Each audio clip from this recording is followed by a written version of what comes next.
Picture this. You're the most advanced civilization in your galaxy. You've been running the show for 12,000 years. Your cities are made of living crystal that grows and shapes itself according to your thoughts.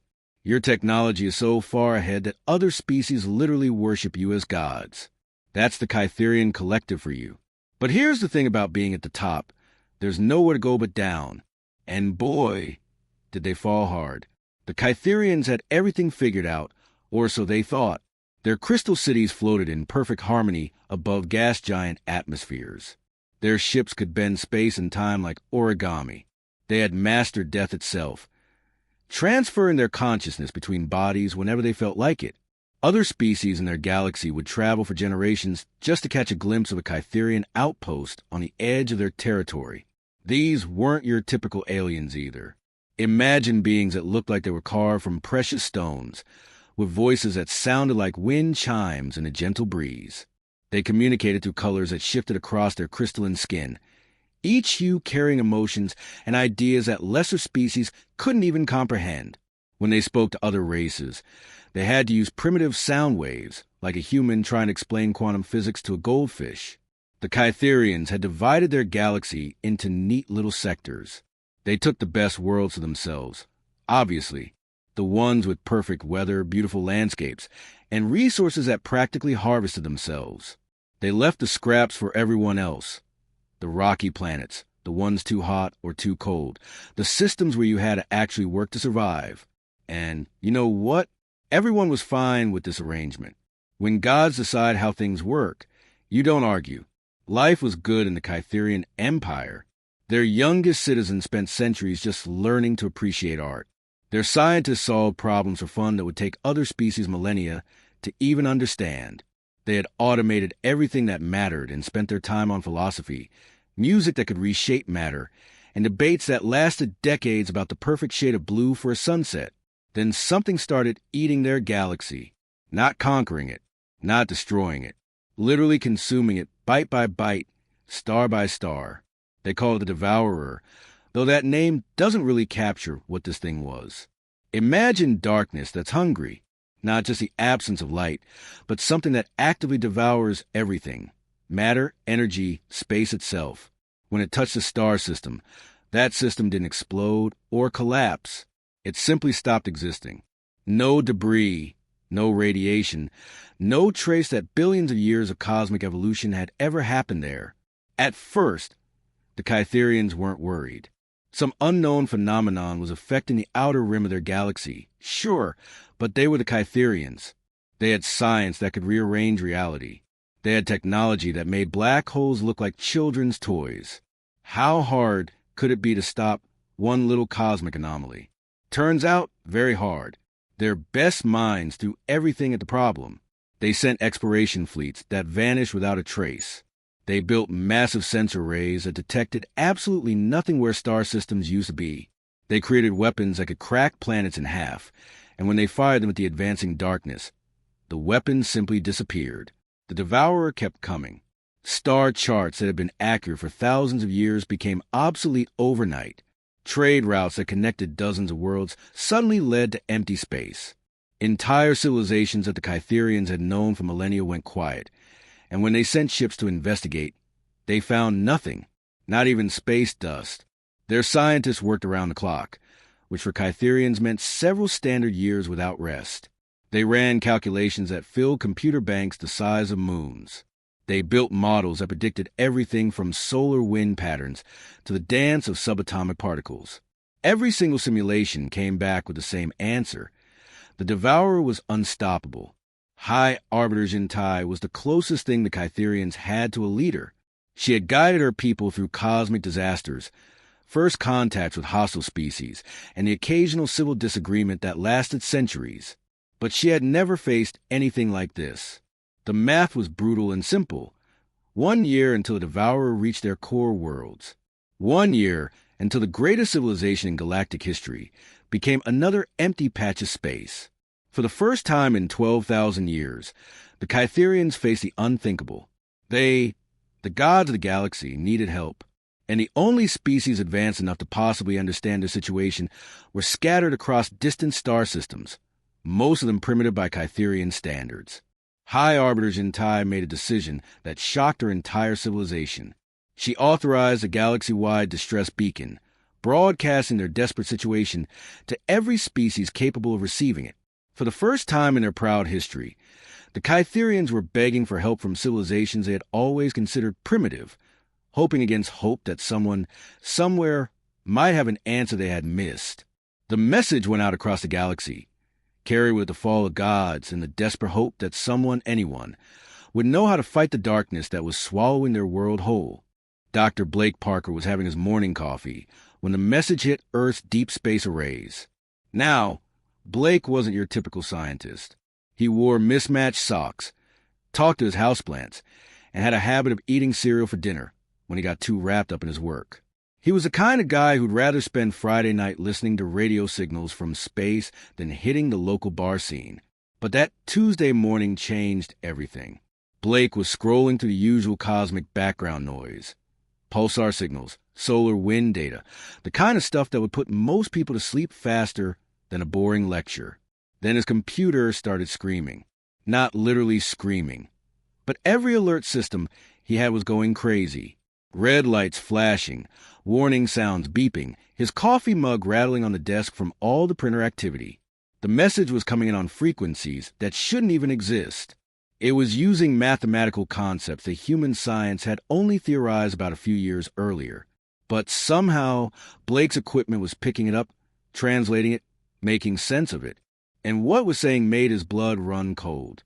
Picture try to explain to your boss that aliens from another galaxy are asking humanity, scrappy little humanity, for help against something that's literally eating stars. Blake stared at his screen for a full 10 minutes, convinced he was either dreaming or having some kind of breakdown. The translation was crystal clear. Mathematical proofs that would make Einstein weep, star charts more detailed than anything humans had ever created, coordinates pointing straight to the Andromeda Galaxy. These weren't just any aliens either. The message came with cultural data that painted a picture being so advanced they made humans look like cavemen playing with sticks. They had technology that could reshape matter with a thought. They'd been running their galaxy for 12,000 years, while humans were still figuring out agriculture. And they were scared. Blake tried calling his supervisor, Dr. Patricia Wells, but his hands were shaking so bad he could barely dial. When she answered, he could barely get the words out. "Patricia, you need to get down here. We got first contact, and they need our help." Within an hour, Blake's little research station was crawling with people. Scientists, military officers, government officials in expensive suits who looked like they'd rather be anywhere else. They all stared at the same screens Blake had been staring at, reading the same impossible message over and over again. The translation kept getting better as their computers learned more about the alien language. Details emerged that made the situation even more terrifying. The Devourer wasn't just destroying planets or stars. It was erasing them from existence. Entire solar systems simply stopped being there, like someone had deleted them from reality itself. But here's the crazy part. These super-advanced aliens were asking humans for help. Us. The species that still couldn't agree on what to do about climate change, or whether pineapple belonged on pizza. They were asking the newcomers, the cosmic babies who'd barely figure out how to leave their own planet. Within hours, every government on Earth knew about the message. Blake watched news reports showing world leaders having emergency meetings, scientists being rushed to secret locations, and the general public starting to ask questions about all the unusual military activity. But then something miraculous happened. Something that made Blake believe in humanity all over again. Every war stopped. Not slowed down, not paused for negotiations. Stopped. Soldiers on both sides of conflict around the world just put down their weapons and stared at the sky. The news was spreading faster than any government could contain it. Social media exploded with leaked documents, blurry photos of the alien message, and people sharing theories about what it all meant. Republicans and Democrats actually agreed on something for the first time in decades. China and the U.S. started sharing classified research without arguing about trade deals or territorial disputes. Russia opened up their space program files to international scientists. Countries that have been enemies for generations suddenly became partners overnight. Blake found himself at the center of the biggest moment in human history. His little research station became ground zero for humanity's response to crisis. Scientists from every major university flew in. Engineers brought equipment he'd only dreamed about. Linguists worked around the clock to improve the translation algorithms. But the most amazing thing wasn't the technology or the international cooperation. It was watching regular people react to the news. Instead of panic, instead of despair, humans did what they always do when faced with the impossible. They rolled up their sleeves and got to work. Coffee shops near major universities stayed open all night to fuel teams of volunteers helping with calculations. Retired teachers organized community groups to help process data. Kids skipped school to stand outside research facilities, holding signs that said things like, "Save the Crystal People," and "Humans help everyone." The entire human race looked up at the stars and asked the same question: how do we help people who are 2.5 million light years away? And for the first time in Blake's life, he believed they might actually find an answer, because that's what humans do. When someone needs help, distance doesn't matter. When someone's in trouble, we show up, even if that someone lives in another galaxy. The answer came from Dr. Ruby Hayes and her quantum physics team, and it was absolutely insane. Ruby was the kind of scientist who drew equations on napkins during dinner dates and kept a whiteboard next to her bed for late-night inspirations. She'd been working on consciousness transfer theory for 15 years, mostly because she thought it sounded cool. Nobody expected it to actually save an alien civilization. Ruby's lab looked like a tornado had hit a computer store. Cables snaked across the floor, servers hummed like angry beehives, and coffee cups formed small mountains on every available surface. Her team had been working for 72 hours straight, fueled by energy drinks and the knowledge that an entire galaxy was counting on them. The breakthrough came when Ruby realized something that should have been obvious. Humans had already figured out how to convert thoughts into digital signals. That's basically what brain scans were. The problem was scale and distance. How do you take an entire human consciousness, compress it into quantum data, and shoot it across 2.5 million light years of empty space? It's like trying to email your soul to another galaxy, Ruby explained to the packed conference room. World leaders, generals, and scientists all stared at her like she'd grown a second head. We can do it. The math works. But there's one tiny problem. That tiny problem was huge. It was a one-way trip. The quantum transmission would work by converting human consciousness into pure information, beaming it across space at speeds that broke several laws of physics, and hoping the alien technology could reconstruct them on the other side. But there was no coming back. Once you were transmitted, that was it. Game over. Your body on Earth would be gone, and your consciousness would be stuck in whatever form the aliens could give you. So we're basically asking people to die for strangers they've never met, said General Thompson, a man who'd seen enough war to know what sacrifice looked like. No, Ruby shook her head. We're asking them to live for strangers they've never met, just in a different galaxy. The room went quiet. You could hear the air conditioning humming, someone's stomach growling, the distant sound of protesters outside chanting about humanity's duty to help. Finally, President Martinez spoke up. How many volunteers do you need? Ruby had run the calculations. Maybe 5,000, 10,000 at most. We need people with specific skills. Engineers, doctors, physicists. People who can help solve problems. That's when they decided to put out the call. A simple message broadcast across every communication network on Earth. Volunteers needed for one-way mission to save alien civilization. No return trip possible. Seeking qualified candidates. They expected maybe a few thousand brave souls. Scientists looking for the ultimate discovery. Soldiers trained for dangerous missions. Maybe some adventurers who'd always dreamed of exploring space. What happened next shocked everyone. 2 billion humans stepped forward. Not 2,000. Not 200,000. 2 billion. With a B. These weren't just soldiers or scientists. These were regular people. School teachers from Ohio who spent their days helping kids learn multiplication tables. Mechanics from Detroit who could fix anything with wheels. Grandparents from small towns who'd raised 3 generations of children. College students who were supposed to be worried about final exams and dating. Ruby watched the volunteer numbers climb on her computer screen. First thousands, then millions, then hundreds of millions. Her hands were shaking as she refreshed the page. "This can't be right," she whispered. "The system must be glitching." But it wasn't glitching.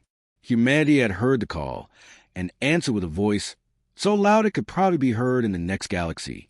Entire families refused to be separated.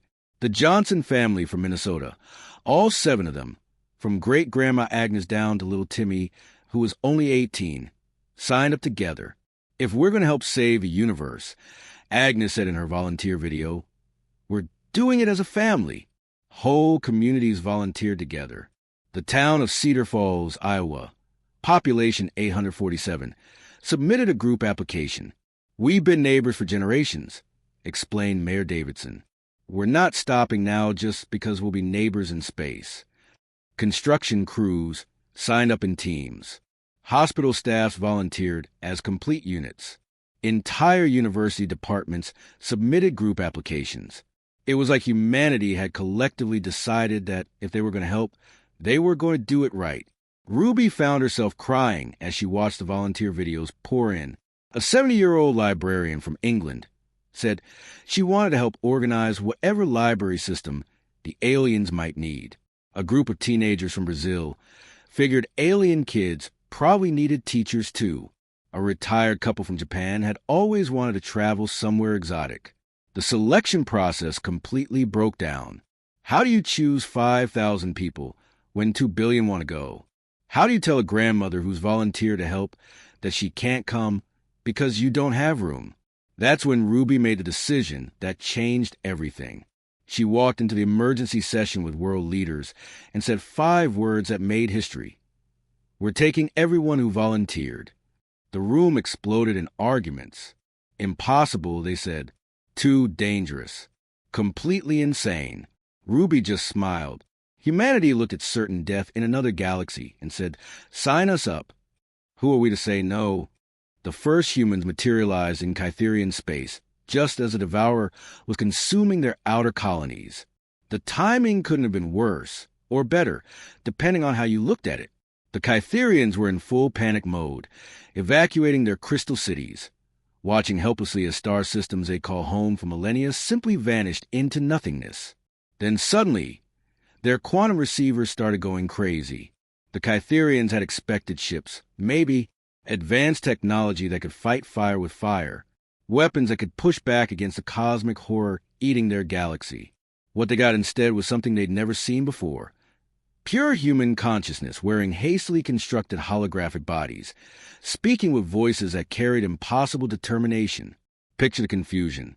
These aliens had just sent out a distress call to primitive species, hoping someone might have a lucky breakthrough or a fresh perspective. Instead, they received 2 billion beings who had voluntarily deleted themselves from their home galaxy to help complete strangers.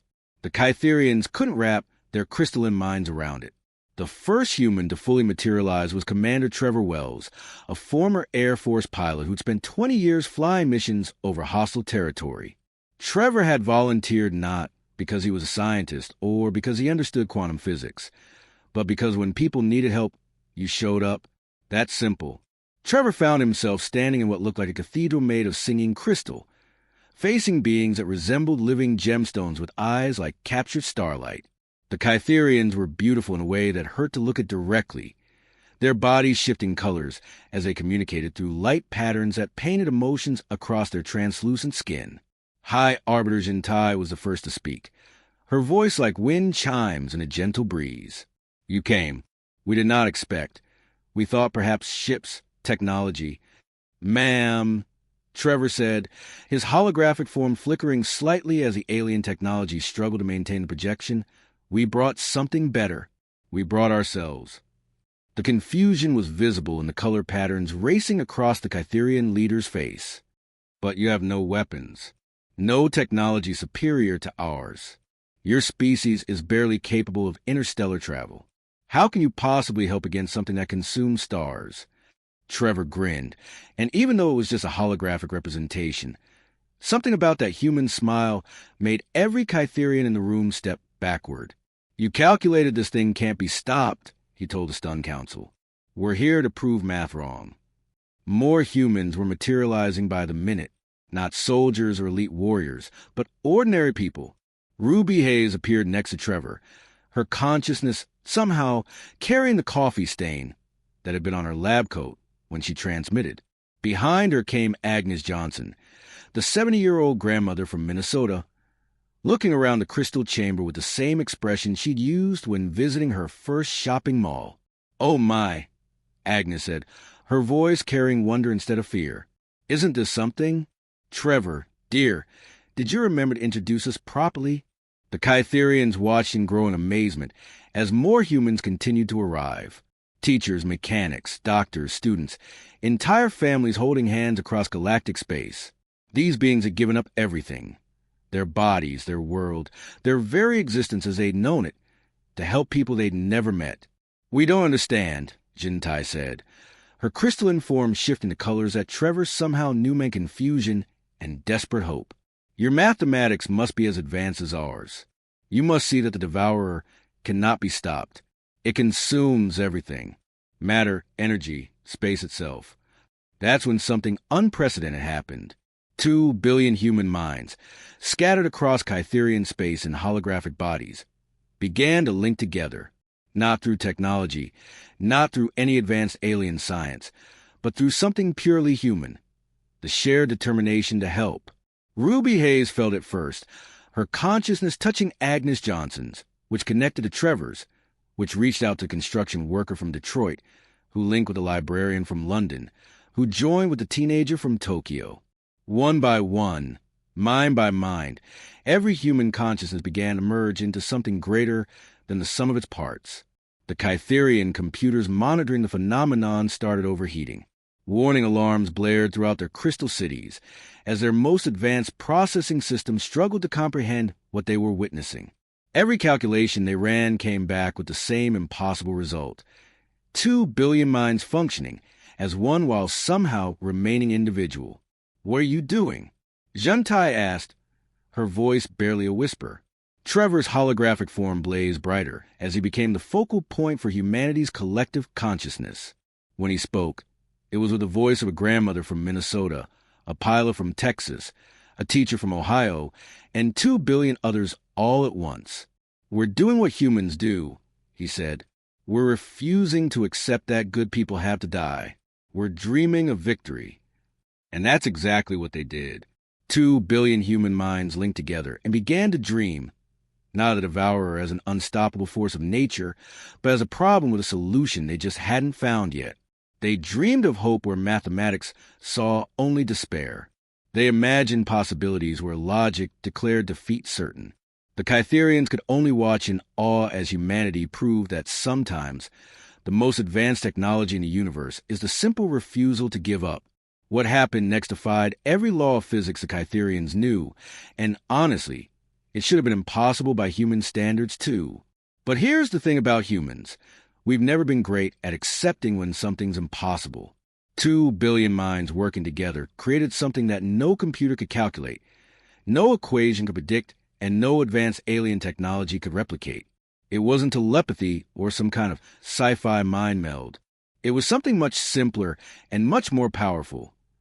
Collective human stubbornness on a galactic scale. Commander Trevor Wells, still serving as the focal point for humanity's combined consciousness, stood before the Kytherian Council as reality began to shift around them. The crystal walls of their chambers started humming with harmonics that shouldn't exist. Light bent in directions that had no names. Space itself seemed to hold its breath. "What's happening?" High Arbiter Jintai asked, her crystalline form flickering through colors that had no translation in any known language.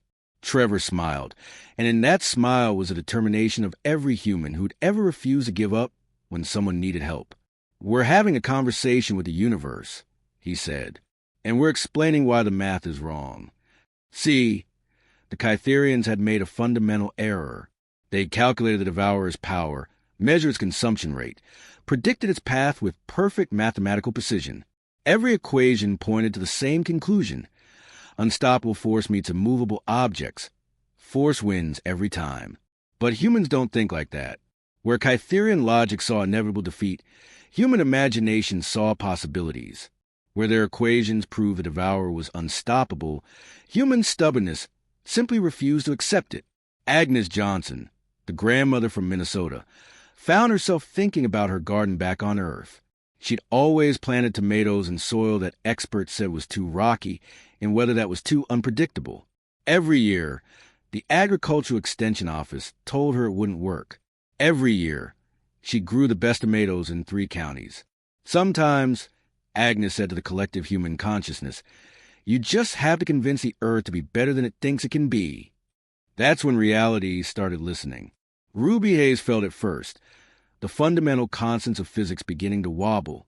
Not break, not shatter, just adjust, like the universe was reconsidering its basic operating principles.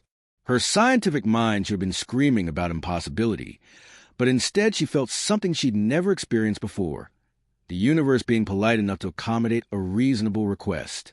The devourer, which had been steadily consuming star systems like a cosmic vacuum cleaner, suddenly slowed. The Kytherians watching their sensor displays couldn't believe what they were seeing. The advancing wall of nothingness that had been erasing reality at light speed was decelerating. That's not possible, whispered Dr. Kevar, the Kytherians' chief scientist. Nothing can stop it. We've modeled every scenario, run every calculation. You forgot to carry the human, Trevor said, and somehow every person in both galaxies understood that this wasn't just a joke. It was a fundamental truth about the universe. The devourer stopped completely. For the first time in its existence, the cosmic horror that consumed galaxies found itself face to face with something it couldn't process. 2 billion minds that simply refused to acknowledge its inevitability. The devourer had rules. It followed cosmic laws. It consumed everything, because that's what it was designed to do. But humans had never been great at following rules, especially ones they didn't like. The retreat began slowly. The edge of nothingness that had been advancing across the galaxy started pulling back, like a tide that had suddenly decided to reverse course. Star systems that had been marked for consumption found themselves inexplicably safe. The devourer wasn't just stopping, it was going home. Reality itself bent to accommodate humanity's absolute refusal to let an entire civilization die. The laws of physics took one look at 2 billion humans who crossed galactic space to help strangers and decided that maybe, just this once, the impossible could be possible. The Kytherians could only watch in stunned silence as their sensors showed the devourer retreating back into whatever dimension had spawned it. Their most advanced computers crashed trying to process how the fundamental forces of the universe had just politely stepped aside to let hope win. Word spread across both galaxies like wildfire. Communication networks that had been silent for millennia suddenly blazed with activity as species shared the impossible news. There was a civilization out there, a young, barely spacefaring species, that had literally rewritten the laws of physics rather than accept defeat. The Kytherians became humanity's first galactic allies, but more importantly, they became the first to spread a warning that echoed through countless star systems across both galaxies. If you threaten someone the humans have decided to protect, you won't face armies or weapons.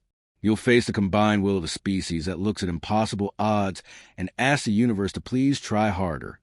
And somehow, amazingly, the universe had said yes.